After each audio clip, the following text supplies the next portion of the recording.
Hello and welcome back to another episode of Be Heard, where your voice will be heard. I'm your host, Dylan Swindle, here with Mayoral candidate Jorge A. Sanchez and our guest, Mike Clark. How you doing today, Mike? I'm doing real good today. We're glad to have you on the show. Thank you for coming on. Right, and for everyone that's missed the last episodes, I'm Jorge Sanchez, Mayoral candidate of Las Cruces, New Mexico. Soy Jorge Sanchez y estoy corriendo para ser mayor de Las Cruces, Nuevo Mexico. And today we're here with Mike Clark. He was mine and Dylan's coach since we were about 8-9 years old in the Bantamweight Football League. And he's a very important man. You know, they say when it comes to a person, 80% of that person is made outside of the home by their coaches and their teachers. And this is one of the men that made us. That's very true. Tell us a little bit about yourself, Mike. Right now, I'm currently I'm a manager at Stay Fit Fitness. Also, I'm the head coach of Crosstown Boxing. I stay busy and stay active with the kids, and that's what I do. Word. Mm-hmm. Very nice. So this episode, we're going to be doing something similar to the last episode. We're going to be bringing up topics and discussing them amongst the three of us, and hopefully reaching a solution or just making our opinions known for the people. So, George, our first topic: youth rec programs. Yeah, I feel like we need to bring more for the youth. We need to help fund them more, give them more football tournaments, basketball tournaments, get them more things to do, get them out of doing drugs, joining gangs, and get them out of crime. Mm-hmm. Now, Mike, you were a coach for, I don't know how long. I know you coached us in Bantamweight. What's your take on it as of current? Well, what I see the problem is now what's going on is that we don't have enough sports for these kids. And instead of us adding more to the kids and giving more to the kids, we're taking more away. When I started coaching back in, in 1990, baseball, and then when I started coaching football about 1993, it was a lot different. I had a lot more kids would come out. You're talking 30 or 40 kids would come out for a football team. Mm-hmm. But back then, you really didn't have your cell phones. You didn't have your video games. You didn't have a lot of the social media, what was going on, what were keeping kids inside. Mm-hmm. I think what we need to do is we need to start pulling them away from that and give some more out there for them to do. Instead of us taking it away, we should be adding more to the programs instead of taking away from programs. Mm-hmm. And that's what the problem has become. We're taking more sports out of school, and we're trying to put it on the city to handle, and then the city doesn't want to do it because of funding. Mm-hmm. So our kids are stuck with nothing. Right. Yeah. And that's a problem here because, like I've said so many times, our kids are our future. They're what Las Cruces is going to become in a few years. Mm-hmm. We need to protect them. We need to keep them out of trouble. And we can do that easily with just a few grants and helping fund a lot of these programs. Mm-hmm. It's a really simple task to do. So let's talk about the degradation of the program. So back whenever you and I were playing in, I think, 5th grade, whatever age that was, I don't remember what the fee was, but I remember they were giving out public equipment. Yes. And I think we were talking off air. That's no longer the case, is it? No, it's not. What I found out this year, I had a couple of little nephews who were getting ready to play football. Mm-hmm. And their dad had to go buy them a helmet. And when I asked him, I said, "Why are you going to go buy them a helmet for? The city gives that to them." He goes, "No, they don't." And so after I did a little research and making some phone calls, I found out that the city, the Bantamweight League, wasn't giving out the helmets anymore. All they were doing is giving out shoulder pads. But they're charging $75 for a registration fee and giving you shoulder pads. If you've ever seen the price of a helmet for these kids, it's about $140 a helmet. Mm-hmm. Not cheap. Then you're talking, they got to go buy their pants. So it's anywhere from $13 to $20. Mm-hmm. Then you're talking the uniform jersey they got to wear. Then you're talking their cleats. Mm-hmm. Well,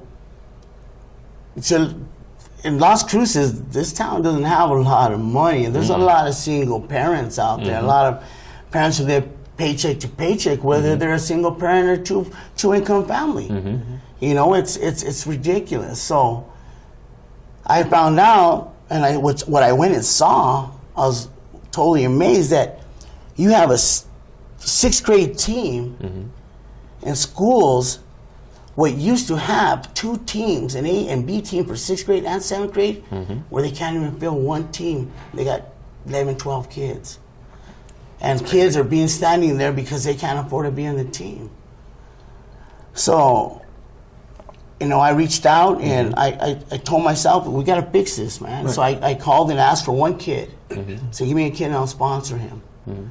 And I got this young man by the name of Carlos and I brought him in. And then I posted on social media and said, look, as a community, we got to come together. This is ridiculous. We're letting our kids down. We're not there for them anymore. And as a society, we got to start stepping up and make our voices heard. And what's affecting us, we're turning our backs on them. And they need us now. More than any time. With everything that's going on in this world right now, our youth needs us. To sit there and help them, guide them the right way. They need us as adults and us as parents and us as citizens. We got to go out there and say, hey, we got to give them something. Right. But so right now I have a lot of people donating cleats, helmets, shoulder pads, football pads, and they're dropping them off at State Fit Fitness. So what we're going to do is we're going to try to find kids who want to play, and we're going to help them with their registration, and we're going to get them out there. Awesome. And we're going to do what we can. We might not be able to get them all, but we're going to do our best to get most of them out there if we can. It might be a little bit late, but better late than never. Right. Yeah, and that's one of the reasons I brought Coach Mike on the show, actually, was because me running for mayor, I can't keep up with all these different problems. And that's why my slogan is your voice will be heard, because I can't juggle all these problems at once. So I have to talk to different people who know these problems and can help educate me on these problems. And at the same time, I will help find the solution. If I can't find the answers, I'm going to find someone that does. Right. And that's why you're here. You know what's going on in these programs, and you know what's wrong pretty much right now with the city taking away some of this funding when we should be funding our youth. Right. Well, it sounds like the biggest issue to me with the lowering of funding and accessibility of the sport, sounds like the people who are most at risk, in which the leagues were, pretty much made to benefit and keep off the streets. It sounds like it is no longer allowing them to join, and it is creating a barrier that you have to somehow jump over if you want to play in the league. So those who need the sport can't play the sport. Yeah, and that's a sad thing, because this man right here is taking so much time out of every day to help that transition from kids to young men, from girls to young women. He's giving them that transition. He shouldn't be having to pay out of pocket for them to be able to get that experience. We as a city should be able to give that experience to them. That's just a huge problem to me. I agree. And you said that the league for baseball is all but diminished at this point. Yeah, you know what? I grew up in this town, and I played baseball. And when I played baseball, I started anywhere from Willie Mays, and you went all the way up to Sandy Koufax Pony League. Then I coached baseball here back when I came back from corrections in the 90s, when I transferred out of Santa Fe.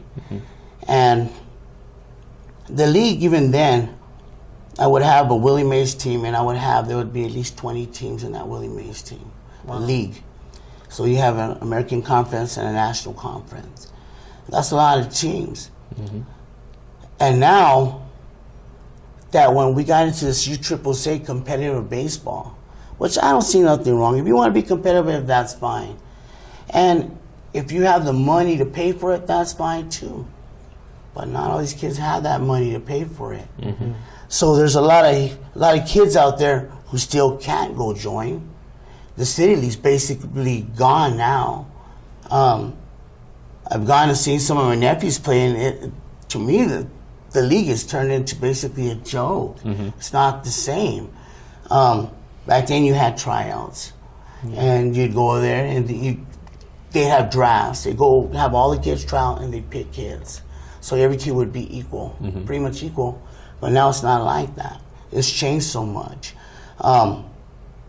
When I first started, I used to coach wrestling in the middle schools too. And they took the wrestling out of the middle schools. I asked one day, what's going on with that? It's gone. They're not funding anymore.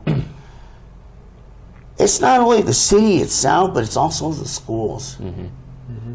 We're coming up with so many administration positions, what call for money, that we don't need those positions. Mm-hmm.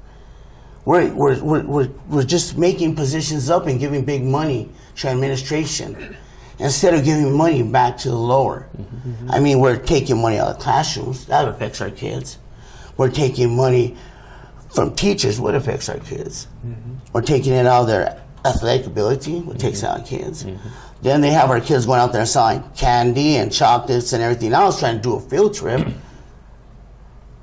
So where does their taxpayer money go? Mm-hmm. What are they doing with it? Because why are we having to send our kids out there to solicit for schools? That's the big thing to me. Where is that money going? Mm-hmm. Who's going to answer that? You know, here we're going to look for a new superintendent, pay more $200,000 a year. When you can find somebody about a lot cheaper and probably put it back in the schools. Smart way of thinking about it, actually. Yeah, we did have to fundraise for pretty much every sport we did, didn't we, Dylan? We did, yeah. And then also, like I said, when we were going to school, weirdly enough, every year from my freshman year to probably my senior year, every year they were laying off about 10 more teachers, 10 more teachers, 10 more teachers. And slowly, our classes were filling up to where we had almost 30 kids in some of my classes. Yeah. And that's just... There's nothing you could do about that when you're just a student, but you're going to lose the education because you don't get that one-on-one help from the teacher anymore. Right. All right, we're going to move on to our next topic today, and I think this one is a good transition. We're going to go to New Mexico spending $78 million on mental health. What do you think about that? I think it's a good thing because mental health is a huge problem here in New Mexico, as is a drug problem, but a lot of times those drug addictions are mental problems as well. And if not, they become mental problems later on in life. I mean, if you look at Albuquerque being the #1 meth capital of the world, it's not a really good title to have, especially here in New Mexico, and being the #1 state with crime rate so high. And yes, Las Cruces is one of the safer cities in New Mexico, but it's still not safe enough to be bringing down the bringing down the rankings. And the reason why I decided to go with this topic next is because I think it goes hand in hand with what we were just talking about with youth rec programs. You were saying off air, you and I were having a conversation about an idle mind. What did you say about that? An idle mind does what? There's a saying, an idle mind is a dangerous mind. I think that mental health problem, yes, we have it. $7.8 million to it. I don't agree with it. I think that we need to go and find the root of the problem instead of address it when it's later in the problem. What we need to do is go back and see where it's starting. Why these kids are getting hooked on drugs. Here we go again. Lack of funding, lack of programs, lack of anything for the kids. So they stay in the house. They stay at home, stay on video games. They stay on social media. And then they come out, kids don't know how to adapt to other kids anymore. I'm sorry to cut you off, Mike. We're about to go on to our first commercial break. We are going to continue on with this topic with Coach Mike right here and mayoral candidate Jorge A. Sanchez. Make sure you tune in after the break as we are going to continue to talk on these tough issues.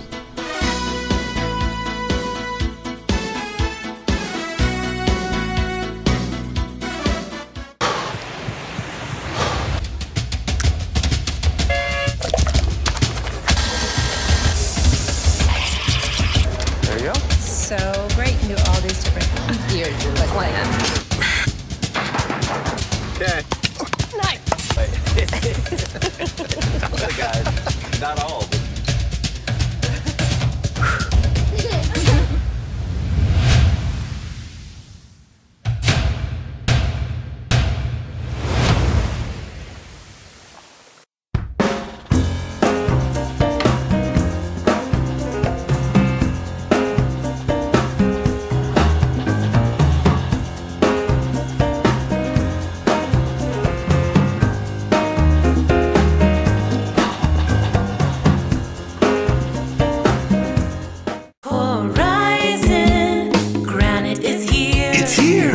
Horizon Granite is here. We'll come to you to customize your kitchen and bathroom with beautiful countertops and cabinets. Find out more at horizongranite.com. Call us at 575-650-3180.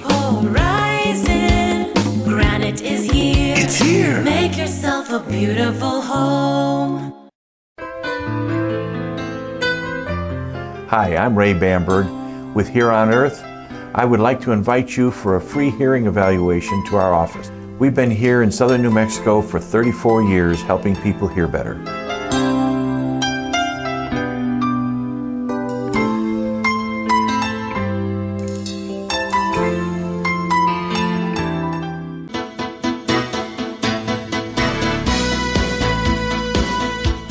Welcome back to another episode of Be Heard, where your voice will be heard. I'm your host, Dylan Swindle, here with Mayoral candidate Jorge A. Sanchez and our guest, Mike Clark. Thank you for being here, Mike.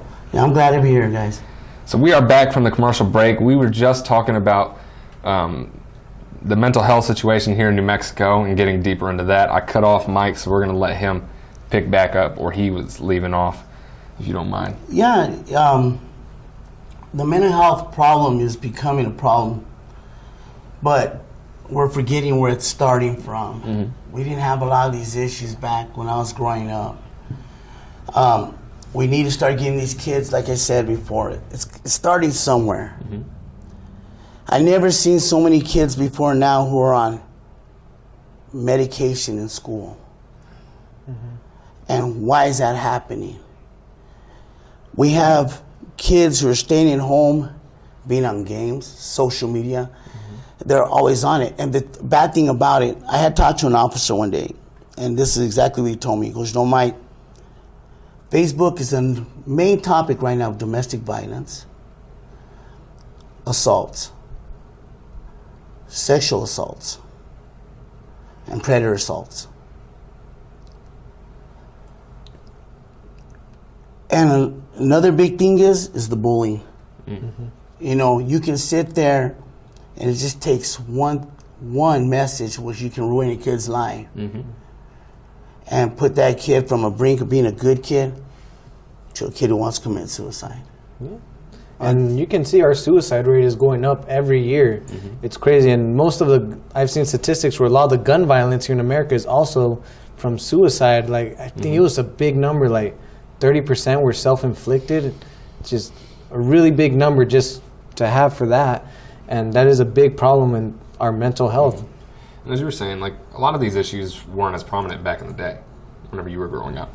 Do you think that is an issue more along the lines of, not having programs available to you, or do you think, because, we are a bit more medically advanced at this point in time, do you think we're just finding these mental issues more, or are we overdiagnosing? You know what? To me, I think a lot of it's being overdiagnosed. Okay. Okay. For instance, this is a funny thing I tell people. When we changed the schools here and we put, let's say, 6th grade to middle school. Right. Back in the day I went, it was 6th grade was elementary. Mm-hmm. Then you put 9th grade into high school. Anybody about my age will know pregnancy wasn't a big thing in middle school, junior high. That's what we called it. Mm-hmm. Yeah. It was very rarely heard of. But then you go and you put 9th grade into high school. You're putting young girls who are going in there with men, young men. Mm-hmm. And then you have the peer pressure of young men on other young men. And this is what I saw in my time. I saw the pregnancy rate jump. And then you have kids raising kids. Mm-hmm. So I think a lot of that leads to the problem we're having today. We have young parents trying to raise young kids who are never kids themselves, and then have that opportunity to grow up. And it all haunts us in the later, and that's exactly what I try to put out to everybody. Mm-hmm. If we don't act now and push for our kids now, make changes, it's haunting us now. That's where that $7.8 million comes from. It's catching up to us. Something what we didn't need. What we needed to do was start paying attention to our kids. And it's like my biggest pet peeve, I really hate to hear those people always tell me, or hear, kids of today have changed. Kids today haven't changed. They're the same kids. It's us as adults who are letting our kids down. As a society, we have forgot about our kids. We stopped when we started letting video games become babysitters, telephones becoming babysitters. Instead of taking away, I have a few parents always come up to tell me when I coach my boxing team, and they'll tell me, God, I can't get my kid off his phone, I can't get him off the video game, or you go, turn it off, unplug it. What's the problem? Oh, then he'll throw a fit. Well, who's the boss? Who's the boss of that house? Yeah. You got to stop being their friend and start being a parent to them. You're right, and that does. We're probably not going to see it yet, but a little bit later in life, we're going to see the effects of what giving these kids a phone at such a young age. Because when me and you were in elementary, we didn't really have Facebook much. No. Not until you got to middle school, which is we were still young. But now I see kids that are kindergarten, first, second grade, always have a phone on them and always on it. And I feel like maybe in 5-6 years, we're going to actually see the effects on that. Right. And that's probably going to bring our mental health to become a deeper issue, because social media does set an unrealistic expectation for a lot of people our age. Imagine a kid growing up off those expectations. Right. They're going to always feel like they're not enough because, you know, people, when they post things on social media, they're not going to post the bad stuff. They're going to only post their accomplishment. They're only going to post the good pictures. And that's why a lot of these kids always feel like they're not enough. Yeah. And I can't even imagine how a lot of these kids are going to grow up with low self-esteem, growing up from just pretty much babies, just with seeing that type of things. And I think, as you were saying, kids are getting phones at increasingly young ages. And I think as a result of this, we're going to be seeing an increase in social anxiety and resulting symptoms of that. Because rather than going outside and playing with our neighbors or, you know, having the ability to play and be creative, you're being babysitted by the phone and you're watching your favorite TV show. And you're not talking with anyone. You're not exercising the muscles of your brain. You know, so as you grow older and these muscles need to be exercised and used and displayed the strength of them, they're not going to have those abilities. And, you know, that's where a lot of this money is probably going to be going toward here in the near future, just people off of these phones. And as you can see, a lot of these school shootings or shooters, they're usually known to be closed off from the world. They're never out with friends. They don't really have friends. They're always at home playing their Xbox or PlayStation. They're always on their phone, doing things like that. They're always closed off. And we're pretty much, at this point, going to be raising a whole generation like that. And I'm not saying a whole generation of school shooters, but I'm saying a whole generation of kids that are closed off from the world. And I just want to say, I think it's such an issue because it's so accessible. And I think the only way we're going to find a solution is to make there has to be so much incentive for them not to be on their phones. There has to be a big reason, and they have to really, really buy into the reason why they shouldn't be on their phones. And what can we do? You know, you as the mayor, and what's under your expertise after working with kids for so long, what do you think can be done to make them put down the phone and get outside? A lot of it starts at home. You know, I've seen some of these postings some of these kids put on Facebook, and I see some of the profiles they put, and a parent being a parent could probably control most of it by looking at it. Just looking at their kids, what they put out there. I mean, what I've noticed and I've seen by the predators out there, and they get arrested, and then you're sitting there and you look at a profile a young child put on there, and you're going, she put that she's working, she's going to college, she's doing all this, and she's 13, 14 years old, and she's got that filter going on where she's looking older. Where are these parents? Why aren't they stepping in there and looking at this? And a lot of parents say, well, I don't like to get in their privacy. I hate to say it, safety is more important than her privacy. And when before you're 18, living in my house, you ain't got no privacy. You know, you're my kid. And my main thing is to watch you and to take care of you. And anybody, like in my boxers, all of them, they'll tell you, I check school grades. I check with their teachers. I make them put their phones away. That's the biggest thing I teach them. It's the biggest things, like I said. And that's what they're saying to them. It's anybody can be a knucklehead. Anybody can get in trouble. But it takes a lot of work to stay out of trouble. Yeah. That's hard work. So, and that's what and so I think a lot of it has to be there with parents, and I think they got to put a price on Facebook. Charge. These kids ain't got no credit cards, they can't pay for it. Interesting. Yeah?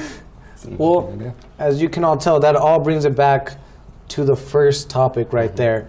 And if we give these kids the coaching and the programs, the recreational activities, like I said, those coaches, they help the transition from a little girl to a young woman, from a little boy to a young man. They help that transition. They help them become a better person as they go on. Like I said, I have so many coaches to thank in my life that have given me these morals that I have. Coach Clark is one of them. I have Coach Ocampo, Coach Briggs, and the list goes on. Coach Lab. They all help me transition from being a kid to being a young man and helping shape the person I am today. Absolutely. And it all starts there, outside of the home as well and inside of the home. The kids that we shape are going to be pretty much the future that we're going to shape. The morals we give them are the things that our future is going to pretty much build off of. And me as mayor, I'm going to give the funding and I'm going to give the grants needed to make sure that the kids have the coaching to get that transition right. Well said.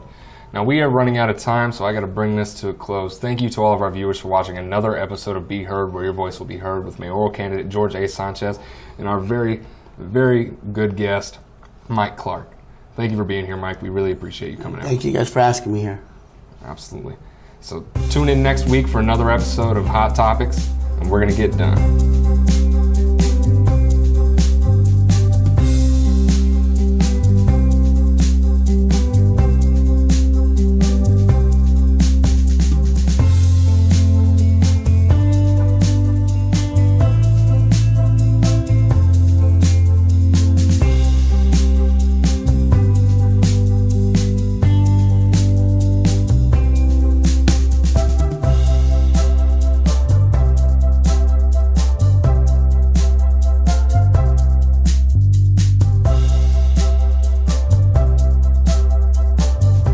I am Jorge Sanchez, mayoral candidate, and I approve this message. Esteban Olivas, Treasurer.